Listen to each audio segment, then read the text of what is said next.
Quack.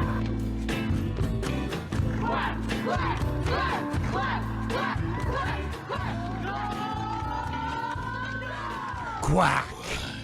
Quack. Quack. Quack. Q-U-A-C-K. Quack. 12 and... Oh! I am your host, Adam Chimayo.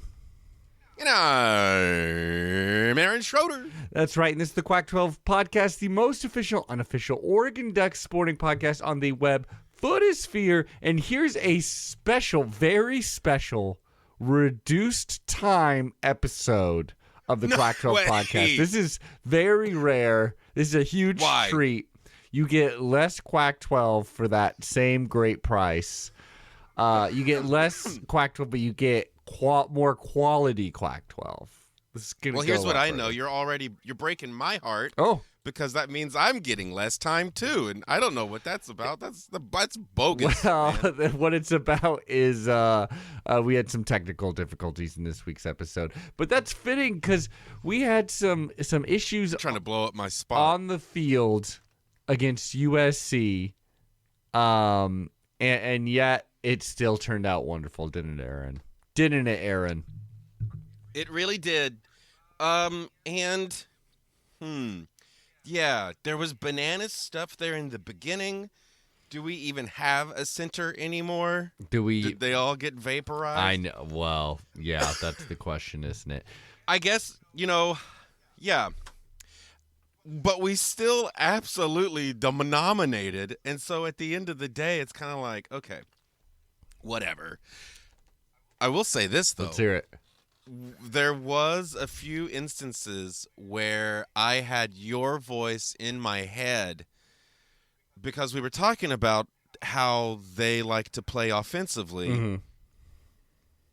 But, that quarterback is wild. Yeah, he good. He will throw at anything if he thinks there's an opportunity. It's like, dude. Well, and there's always an opportunity if the cheating ass refs, there I said it, are willing to throw pass interference on any underthrown ball. That's right.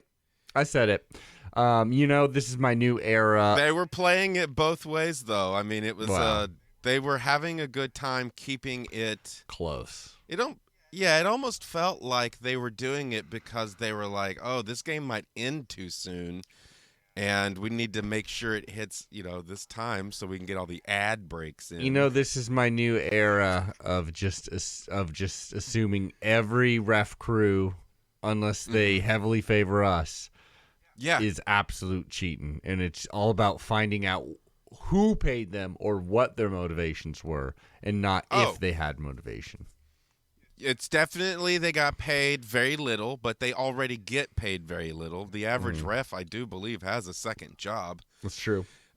And it's unions, so there was groups, there's factions, if you will, I think. As you know, my dear friend Thomas gave me a special ticket to this game, special because it went to me. So, first of all, shout out to him. Thank you. Oh, that's right. You went to the game. I went to the game. There was a great joke where at one point someone in the crowd, because the refs were taking forever to make a call, as they do, as is their one. As they do. And that's their job. At one point, someone was like, what's taking so long? And he goes, they're trying to remember if they bet the over or under. I thought that was a good one. But that felt really solid. But as you said, what was amazing about this game is not only that it was overall a dominating win for the Oregon Ducks and that there's only one more regular season game left and that this was a crucial must-win if we wanted to make the playoffs, let alone our slim chance into making the Big Ten championship game, which is still on the table. Nah, don't need it. I know, I kind of don't want it. If I'm not hungry for it anymore. Yeah, I'm really not. Had it. Had it. Was delicious. Don't need it this time. Exactly. I feel exactly the same. I feel exactly the same. I'm already stuffed. But with the injuries here, I mean, Gary Bryant Jr., DeCorian Moore out. Basically top two pass catchers, I do believe. Holy shit. Say that again. DeCorian Moore and Gary Bryant Jr. out. They're for this next game. Or during We don't know last for this game? next game.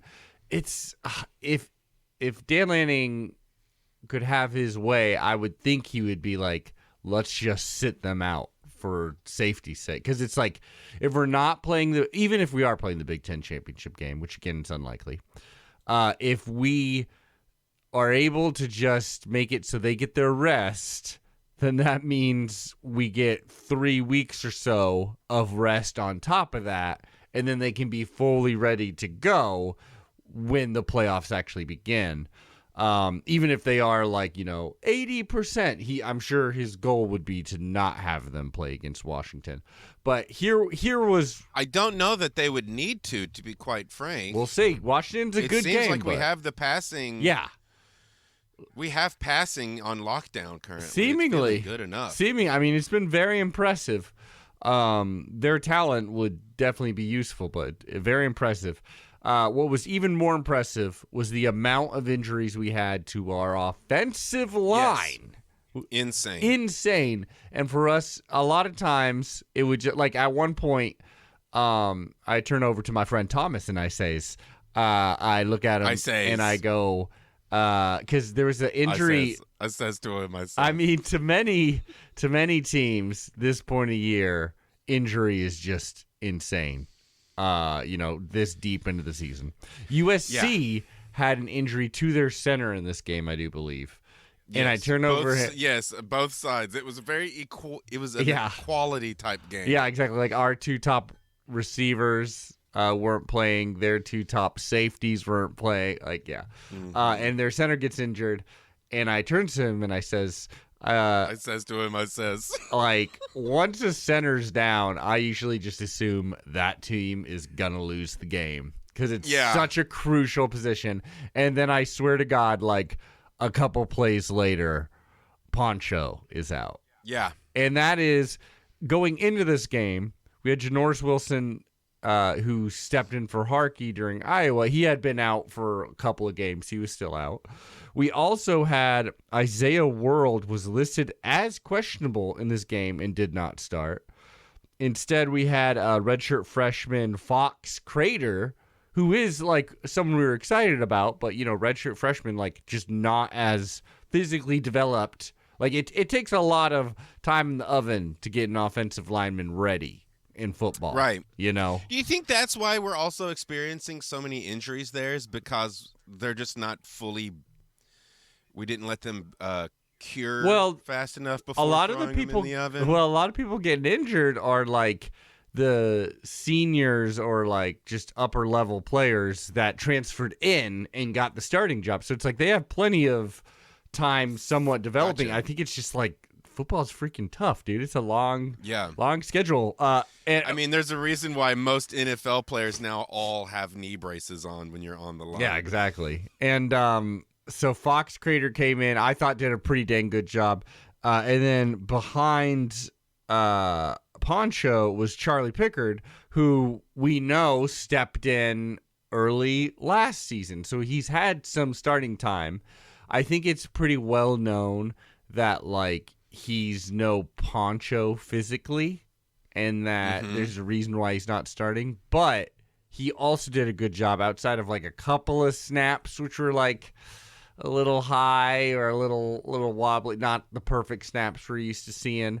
But overall, did a really good job of coming in and seemingly did not miss a beat in the run game and the passing game.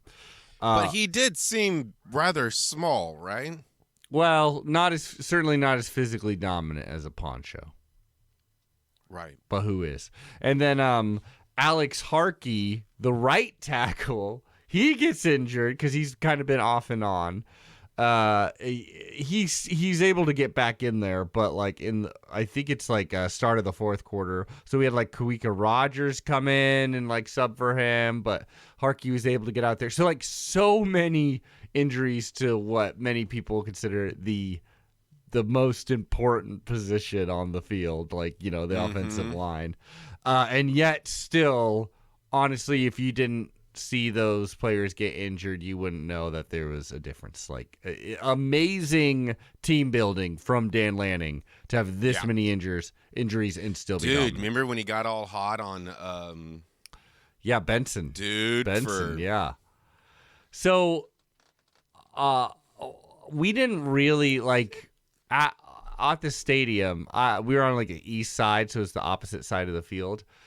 I just kind of saw him go like first down. It didn't really look like any kind of taunting to me. Did it look especially like egregious on TV or just kind of standard? Oh, clothing? yeah, no, it was quite clear that he was standing over him talking shit. Okay. And then I think he did, like, it was immediately, they're out of bounds and the play is over, and he is, like, doing his little strut. Okay.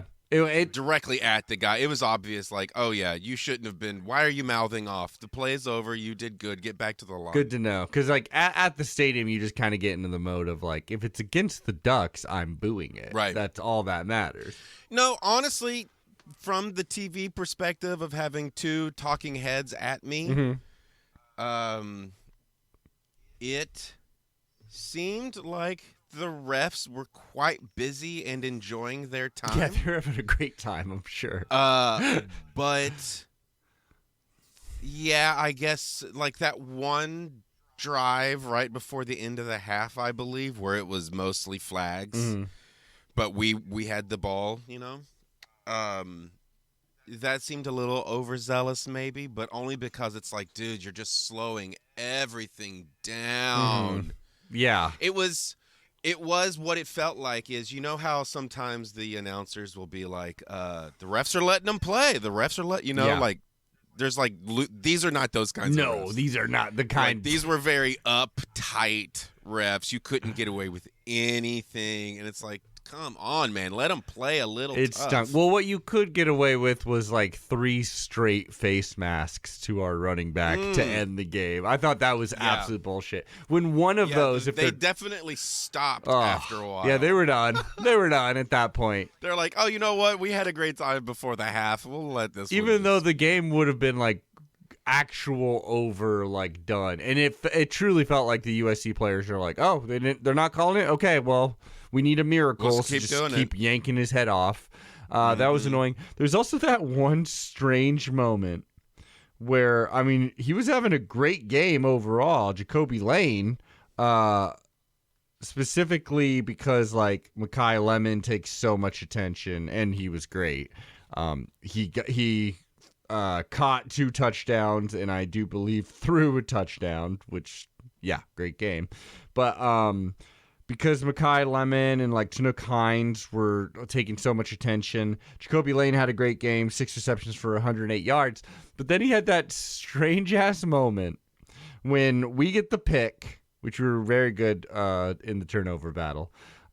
We get the pick, and our guy's going over celebrating on our sideline, and he runs over Oh, yeah. in the sideline to try to take the ball back. Made absolutely no sense, and gets a penalty flag thrown on him. They did. The announcer said I want to say it was iffy. Yeah. He said that the person, it was the play ball because our guy was going to it was going to keep it. Yeah. Because it was a pick 6, I think. Yeah. Makes sense. And so he's going to keep it. And then the other guy came running over and be like, dude, you can't keep it because that's the one we're playing with. It's like, okay, well, you're not playing But with still, it. even maybe, 'cause yeah. we have the interception. Watching him over there was like, what are you even thinking? Just leave that alone. The I refs know. will deal with it. Not your job. The Trust scuttlebutt. me, the refs want to work. Yeah, the refs want to throw 20 flags, even though it took them forever to throw that flag. Yeah. And also, apparently, that same player did the same thing like last year against Minnesota, I heard, which is okay. That's a good way to shoot your team in the foot, certainly. Yep. And you didn't learn, apparently. So there's an odd. Apparently not. So we did win the. Apparently. Yeah. Whoa. How nuts. This is a great game of penalty ball. Overall, both teams had 100 yards in penalties called against them. The Ducks had 11 penalties for 130 yards. I mean, this is not typically an actual problem for us. Whenever it is, I'm always like, these refs are insane. So I'm not too worried about that. I'm mainly very excited about how awesome our offense was, especially when we needed that drive when it was like a 1-score game late and we had that methodical drive. That felt just like, okay, not only is this game over, but just such a good sign for Dante Moore, the offense, this late in the game. Down this many players, but also just like this was truly another amazing game for both our tight ends, but obviously specifically Kenyon Sadiq, who finishes with 6 receptions, 72 yards, 2 touchdowns, 2 pretty awesome touchdowns. One in which it looked like he was like a break dancer, like spinning on his head. It was awesome. Malik Benson, obviously another great game. Outside of the one taunting thing, he also returned that punt to the house absolutely cleanly. Right. And yeah, dude. That just broke open the game. Like, we were beating them regardless, but that truly broke the game. Was that actually the time that the guy went over there to try to get the ball? No, it was after the pick, which made no sense. Okay. Yeah, it made no sense. And this was senior day, which I think is important for, like, there's some cheeky Betcher stuff. had a great senior day game. Betcher gets the score. I believe it's his only touchdown as a Duck, but I could totally believe if at some point we kind of did the same thing. It was on a funny drive, too, because it was that strange drive where we went like 130 yards because we kept getting these penalties called. Yeah, it was that penalty. It was the penalty drive. Yeah, and then we kicked the field goal. He misses it, which is like nuts because against Iowa he was. Dude, yeah. But talk about. Also, each team got one off the uprights. It's like this game was evenly paired for weird. Yeah, everybody got to have a taste of the same weird. Yeah. Fortunately for us, they do something stupid by trying to jump over the players and using our players to try to do that. And so yeah, he really tried to be a Bam Bam. Yeah, and so instead it was like there's only one. Cam Chancellor didn't get away with it. Exactly. In professional football, what makes you think you're going to get away with it? Exactly. And so instead we just march down the field, get it to like the 1-yard line, pull out that hysterical play where it's like 100 guys, 100 giant men on the field, including every player who was 3 or 4 of our defensive players were on the offensive line now. Yeah. Including like Pregnon goes out there, like obviously I mean he's not a defensive player, but like he used to be a Trojan. So do they have to switch jerseys because they're now typically as long as no one has their other number on the other side, they don't usually have to. They didn't announce it, so I don't think they had to. Okay. That was amazing. I wish Gary Bryant was there just because he used to be a Trojan. No, I'm sure he wanted to. I do actually have a question for you. Let's now hear that it. I'm thinking about it, because it's one of my favorites. Is with that many people in the stands, when the football does hit the upright, is it audible throughout the entire arena of just like a bong? I don't think it was because we were loud as hell, especially when we hit it. We didn't hit the upright. We just straight up missed it. When they hit that upright, which was like one of the biggest doinks I've seen in a long time. I think we hit the upright too. It's possible. I didn't hear it. I was on the other side of the field. But when they hit it, I also didn't hear it. But we were screaming because we wanted them to miss. Right. And that thing was like thrown back at the kicker. That was nuts. Yeah. Overall, I think it's amazing that our offensive line was able to give us such a dominant rushing game. We outrushed them 179 to something like 52. Yeah, 179 to 52. That was kind of the story of the game because it just gave us complete control of it, really. And we clearly knew what we were going into.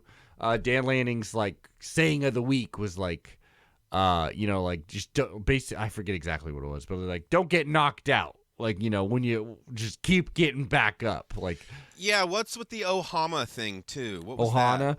that? That's just, usually it's like a celebration of just our connection with Hawaii. Obviously, Really? Marcus Mariota was there. He was inducted into he? Yeah, into the College Football Did you Hall of Fame. talk to him? Oh, no, but he, I think he'll be on the podcast next week. So everyone, Oh, that's good. everyone tune in. and expect Nice. Marcus Mariota. No. Yeah. Also, expect it. Haloti Ngata was there. So that's those two absolute legendary Ducks being inducted in the Hall of Fame. And Oh, dang. And it's game and week? it was game day.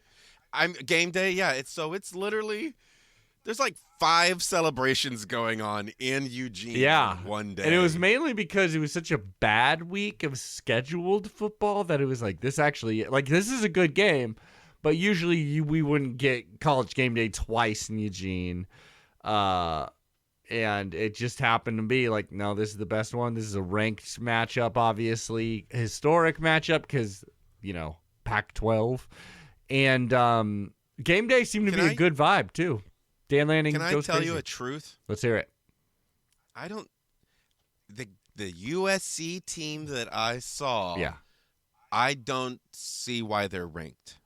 They didn't seem like a actually good team. They seemed pretty mid.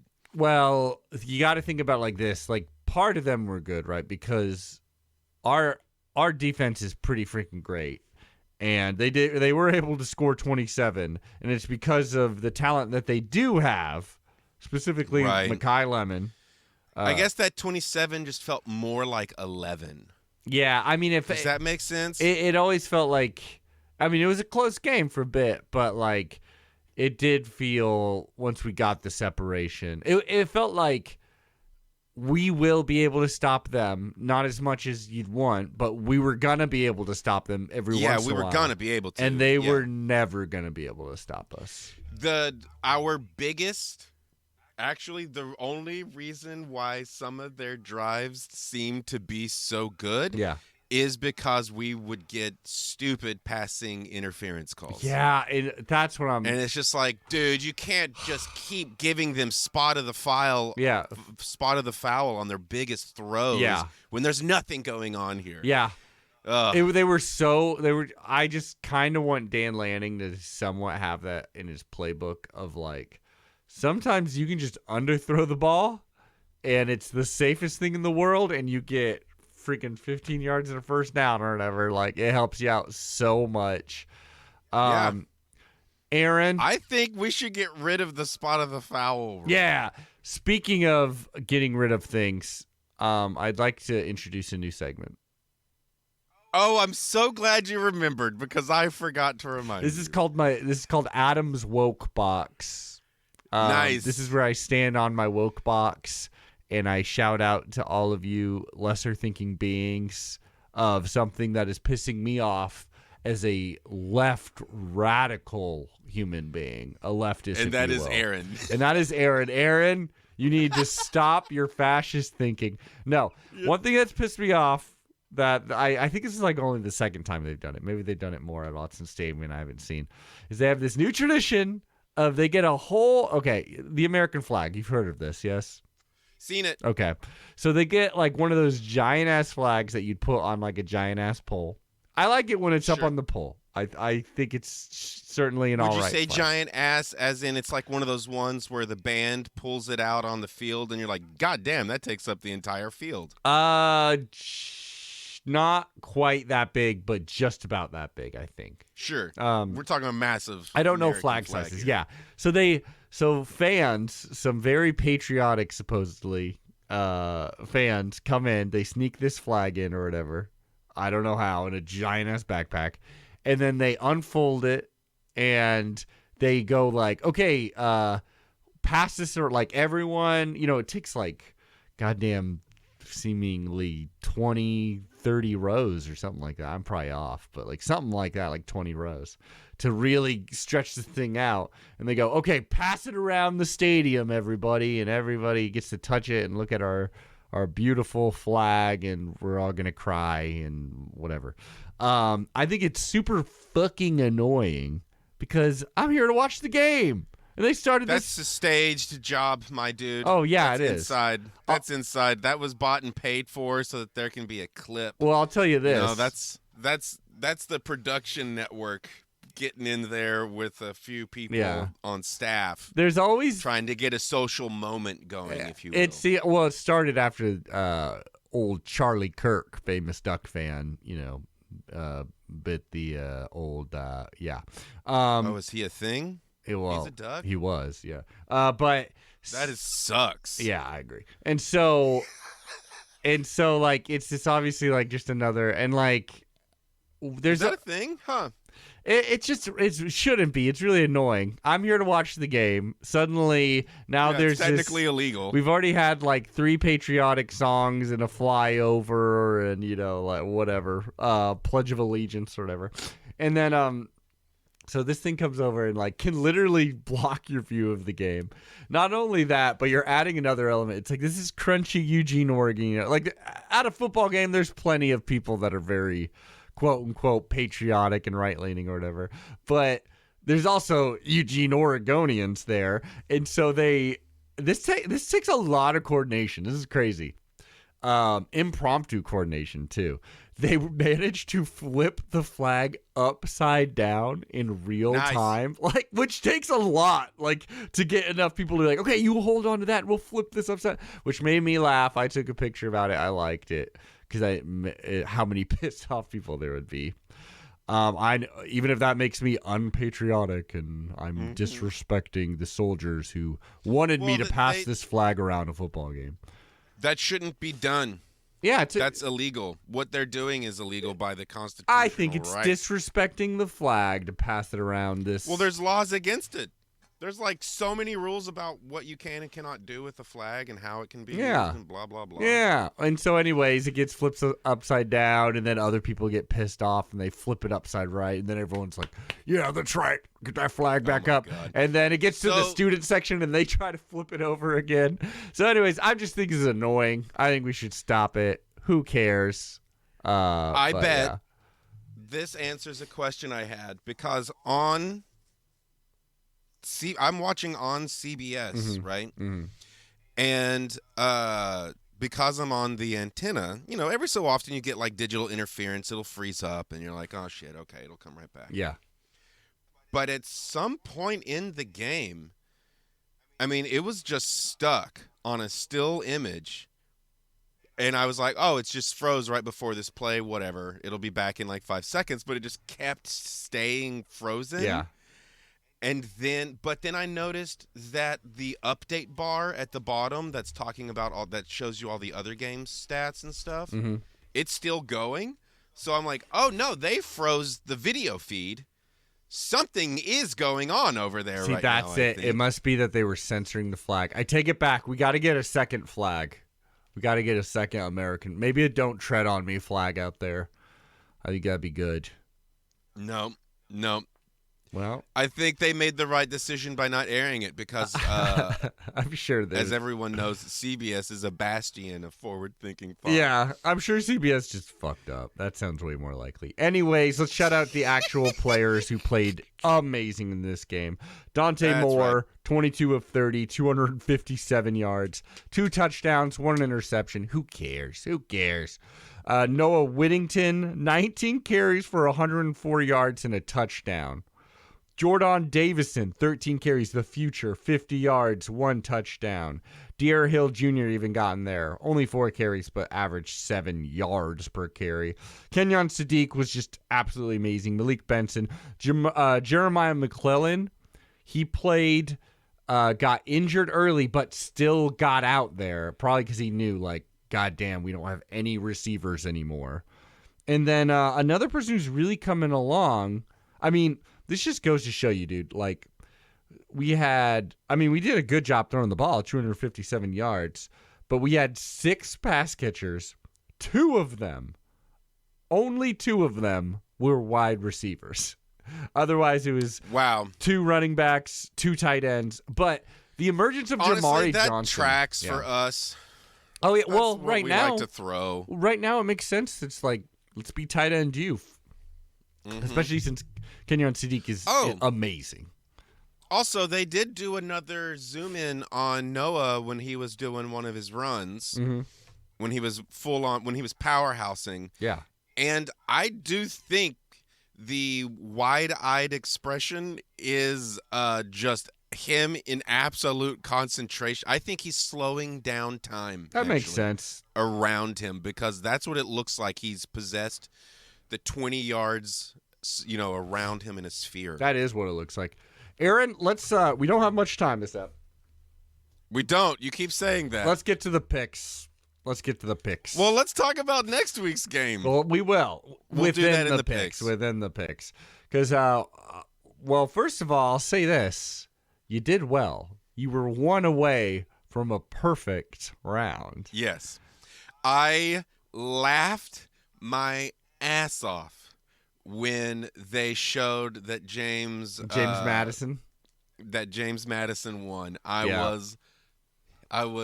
felt like a true hero. That was a crazy one. I laughed my ass off when I found out James Madison has a player named Wayne Knight, because it reminded me of Newman from Seinfeld. Oh, is that his real name? Wayne Knight, the great Wayne Knight, one of the funniest actors of all time.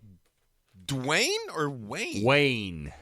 Okay. That guy's way too white to be named Wayne.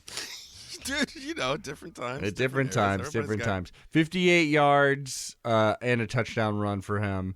Wazoo loosed James Madison, which is what I wanted, because that means you got a 5-6 Wazoo going home. Everything's on the table. They're trying to make a bowl game. Brother, Bear, they have to beat Oregon State coming off a bye. Boy. Coming off a bye, baby.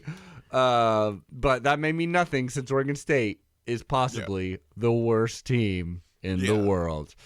After that, we had Arizona Baylor. This was all right. So that's the first game, and that's 1 point to me. 1 point to you. Arizona Baylor. This is your one blemish. Again, it's your classic Texas heart. Your went Waco. with Baylor? You went with Baylor. Of course, Which you did. I did switch. I think I did pick Arizona and then switched over to Baylor. It's true, and it was close. But Arizona's defense, which has been the actual star of the show here for them, which is rare, they forced 3 fourth-quarter turnovers. 3 fourth-quarter turnovers, and it's very unlikely you're winning any game if that happens to you, especially one was a pick six, I do believe.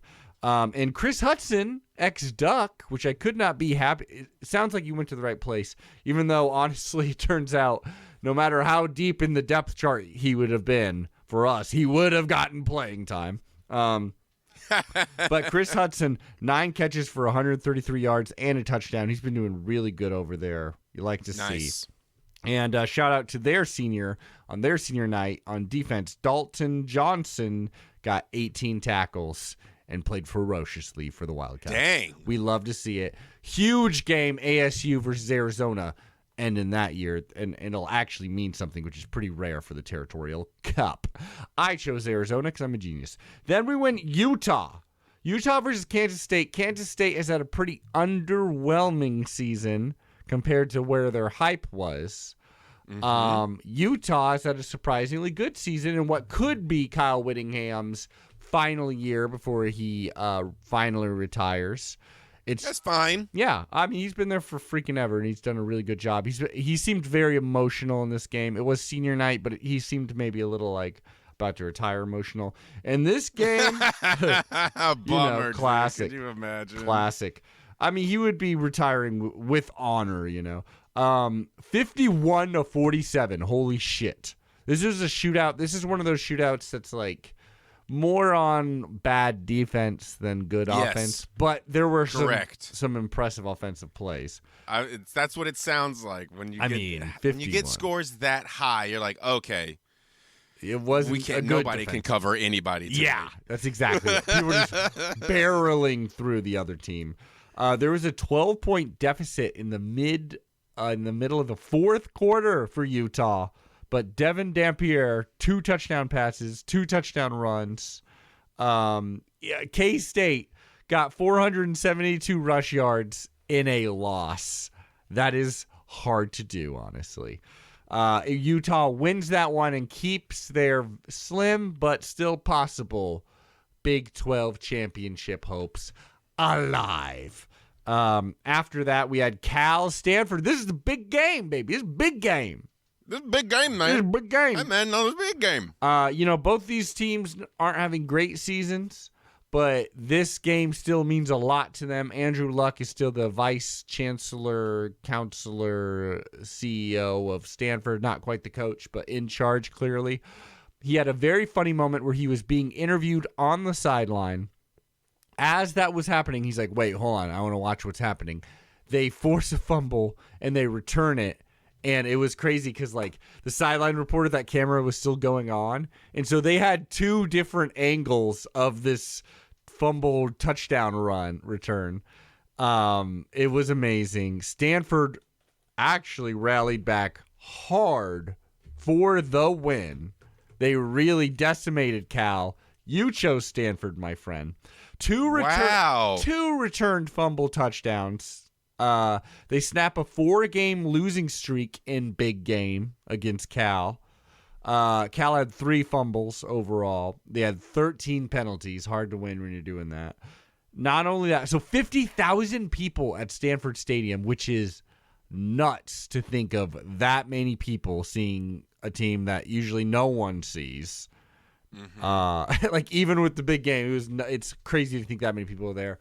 It was such a big deal. This shocks me.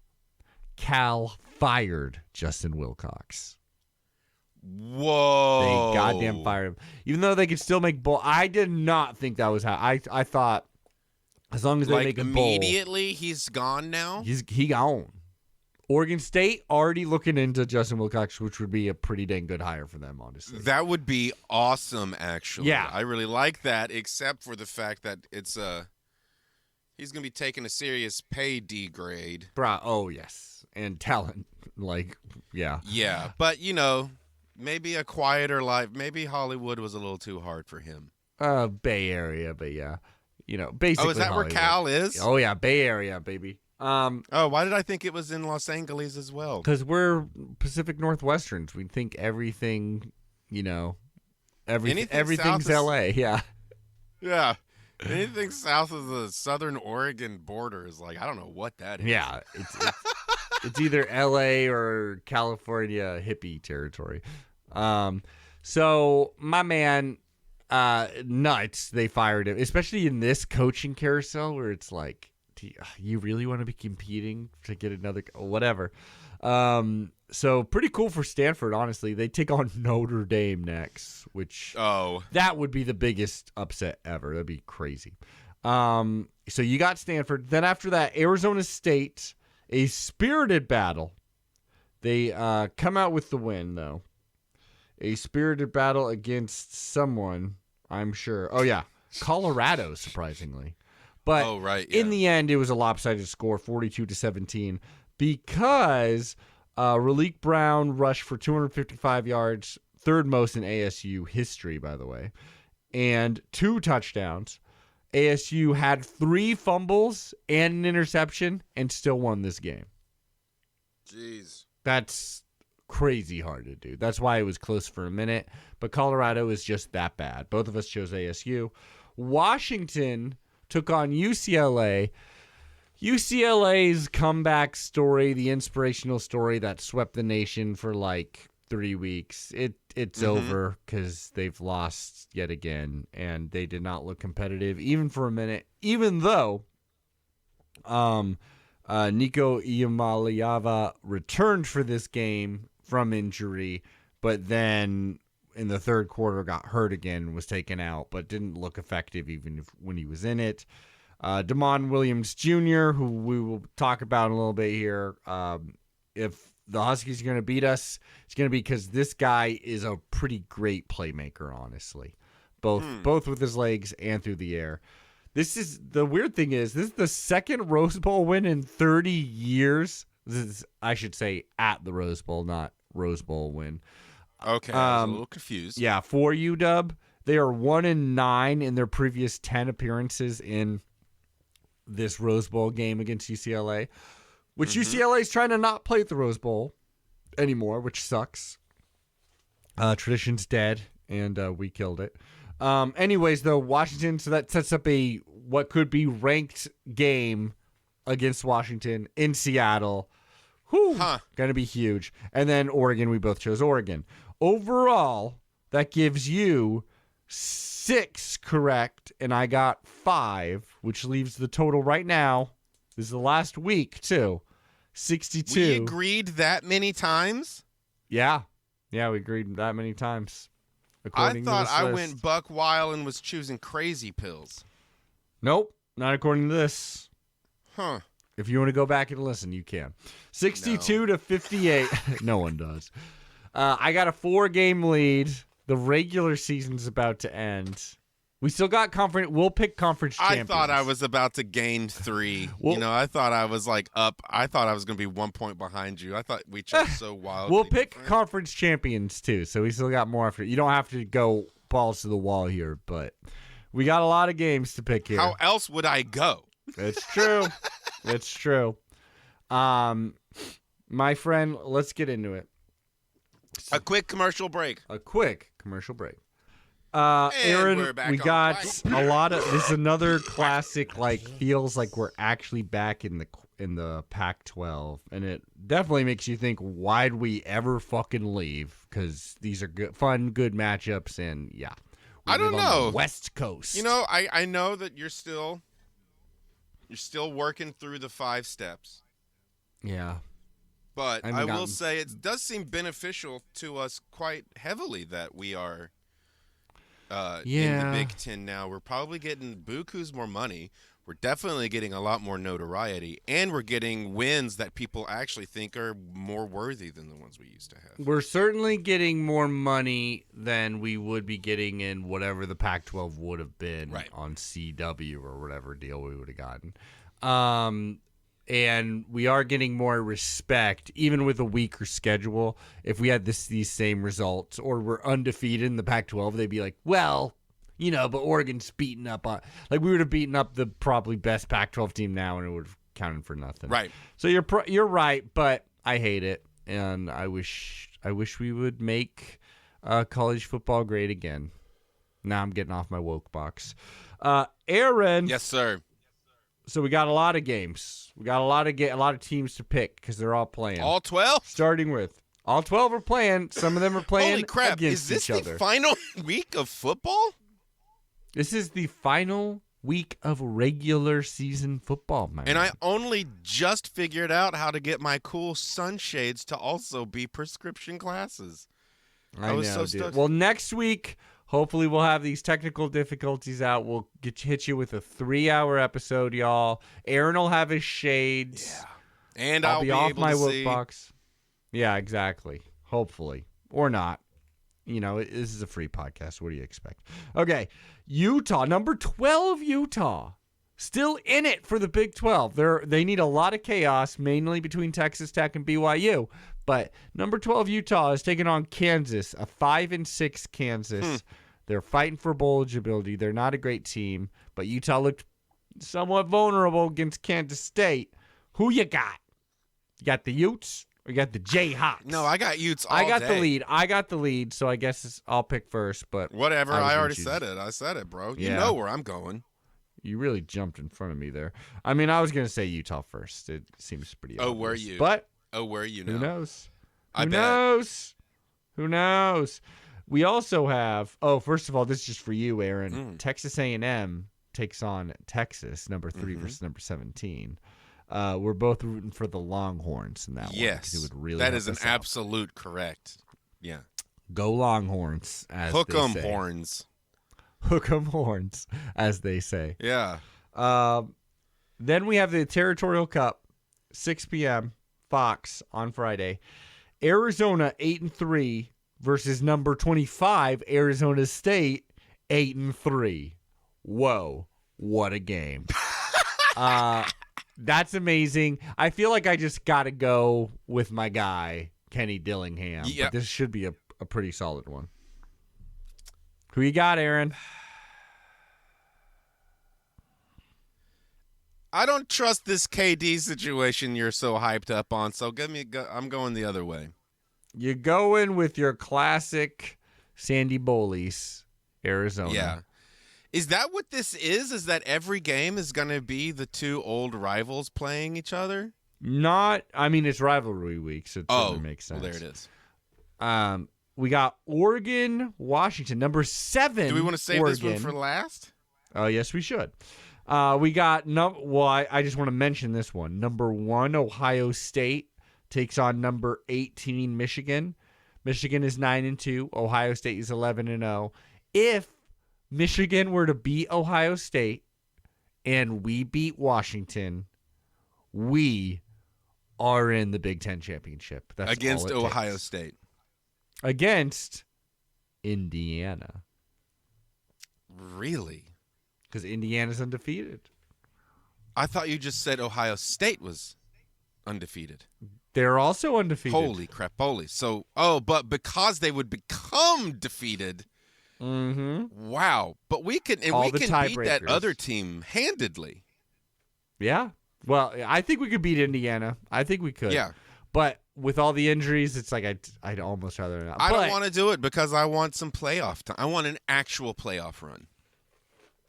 We'll see. I mean, we would get that home game in Austin, which would be pretty freaking sweet. And the benefit of winning winning the Big Ten championship would be like not getting that and getting a bye week. But it's like, I don't know, it didn't help us out all that much. I don't know. We'll see.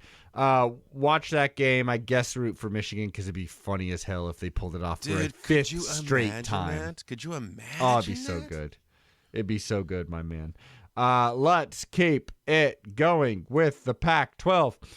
This one sucks. Colorado versus Kansas State. Oh, sure. Or at Kansas State. Kansas State just showed signs of life. They're 5-6, desperate to at least make a bowl game. It would be a complete failure of a season if they didn't at least make a bowl game, especially when you end it against a 3-8 Colorado team. Gotcha. And you're at home. Gotcha.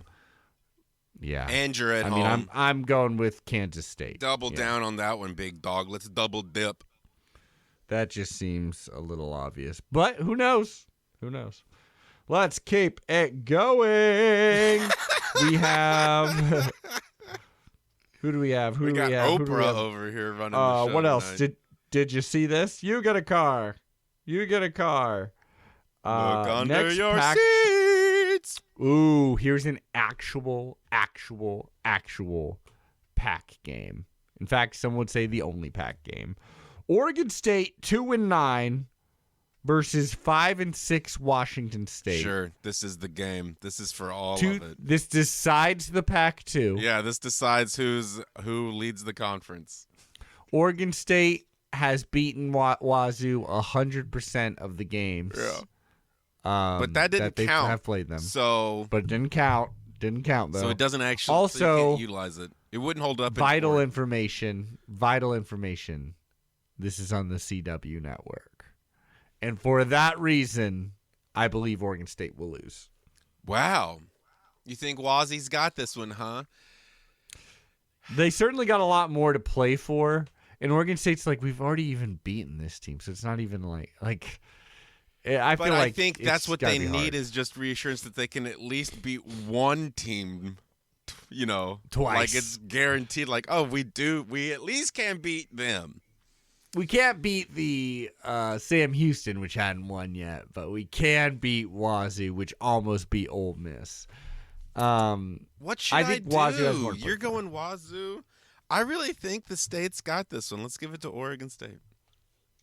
I'm staying in Oregon this week. Okay. You crazy. Wait. I have Wazoo. Mm-hmm. That's right. Fascinating. It sounds like you're having a tough time remembering what you've picked. And so that maybe I should go listen to last week's episode. Yeah, sure. You go do that. Yeah, bro. Get some receipts, though. UCLA takes on number 15 USC. They will be playing in the Coliseum. USC is 8-3, UCLA 3-8, but a rivalry game means everything. I'm going with USC just because they're the better team. Yeah, after watching that dude just throw into Mayava, yeah, into anything, and then understanding what UCLA could maybe do there, which is maybe nothing. It does seem like USC should win the game, right? I mean, that's what I'm going with. Yeah. Yep. Who's the coach for UCLA right now? I think his name's Tim Kipper. Tim Kipper. I believe in Tim Kipper. Let's go with UCLA. Oh! Let's do this. Let's get Buck. Even if that's not his name, because I don't remember.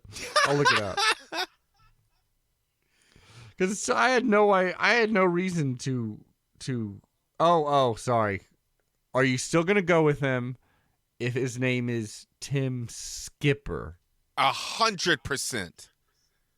Oh, that made you double down with it. Yeah, that is, the skipper? You never go against the skipper. The skipper, that's true. I mean, what would Gilligan be without the skipper?